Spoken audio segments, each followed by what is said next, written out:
বন্ধুরা, আশা করি সবাই ভালো আছেন। তো বন্ধুরা, এখন যে বিষয়টা নিয়ে কথা বলবো, তো দেবদা সত্যি মানতেই হবে এই মানুষটা ভাই সবার থেকে আলাদা। তার কারণ যেভাবে একটা ছবিকে প্রমোশন করতে হয় সেটা মনে হয় বাংলাতে দেবদার থেকে ছাড়া অন্য কেউ ভালো বোঝে না। দেখুন, আমরা যদি ভালো করে তার প্রমোশন স্ট্র্যাটেজিটা দেখি, দেখবেন যে ছবিতে যেরকম প্রমোশন দরকার এবং যে ধরনের অডিয়েন্সের কাছে যাওয়া প্রয়োজন তিনি কিন্তু সেরকমভাবেই প্রমোশনের স্টার্ট করেন। তো খাদান ছবিতে তিনি একটা নতুন প্রমোশন স্ট্র্যাটেজি এনেছেন, সেটা সত্যি কথা বলছি দেখে দারুণ লাগলো। এবং তিনি শুধুমাত্র এই যে ছবিটা, খাদান ছবিটা শুধুমাত্র শহর কেন্দ্রিক তো নয়, শুধুমাত্র যে কলকাতার অডিয়েন্স দেখবে সেটা কিন্তু নয়। কলকাতার পাশাপাশি এটার মেন যে অডিয়েন্সটা আসতে পারে সেটা হচ্ছে গ্রাম মকরশোলের অডিয়েন্স, যেটা দেবদার পাগলুকে দেখেছে, তারপর ধরুন রংবাজ দেখেছে, চ্যালেঞ্জ দেখেছে, পরাণ যায় জলিয়ারা দেখেছে, এই ধরনের ছবিগুলোর যে অডিয়েন্স, সেই অডিয়েন্সটা কিন্তু খাদানের অডিয়েন্স।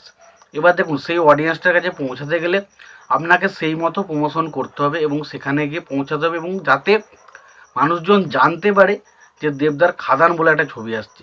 তো আমি দেখলাম দেবদা একটা অলরেডি একটা পোস্ট করেছে এবং সেখানে পোস্টের মাধ্যমে জানিয়ে দিয়েছে যে তিনি এই ছবিটার কোথায় কোথায় প্রমোশন করছে, এবং সেখানে দেখতে পেলাম অনেক জায়গা রয়েছে যেখানে সেখানে তো গ্রাম মকরশোল জায়গা, তো সেখানে গিয়ে কিন্তু দেবদা অলরেডি প্রমোশন করতে চলেছেন।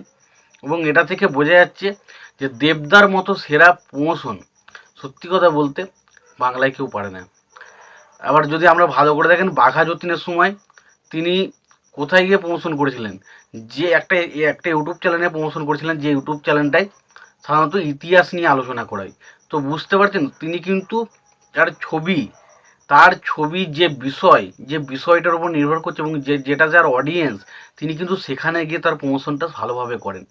তো প্রমোশনের দিক দিয়ে কিন্তু দেবদা তার ছবির কোনো রকম কোনো খামতি রাখে না, এবং এই ছবিটার ক্ষেত্রেও আমরা সেটাই দেখতে পাচ্ছি। এই ছবিটার ক্ষেত্রেও কিন্তু কোনো প্রমোশনের ঘাটতি কিন্তু নেই, যে প্রমোশন হচ্ছে না বা প্রমোশন হবে না, এটা কিন্তু ভুল। কারণ দেবদার যে অডিয়েন্সটা, সেটার কাছে পৌঁছানোর জন্য যা যা প্রয়োজন বা যা যা দরকার তিনি কিন্তু সেটা করছেন। এবার দেখা হচ্ছে বিষয় যে এই যে বিষয়টা হচ্ছে এটা কত দূর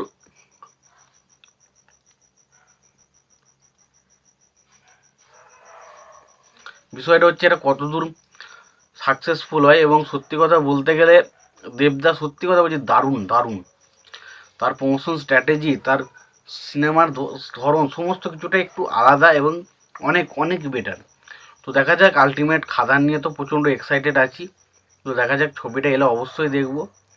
এবং যদি আমার চ্যানেলে কোনো বর্ধমান বা মেমারির কাছাকাছি কোনো অডিয়েন্স থেকে থাকো, অবশ্যই কমেন্ট বক্সে জানিও।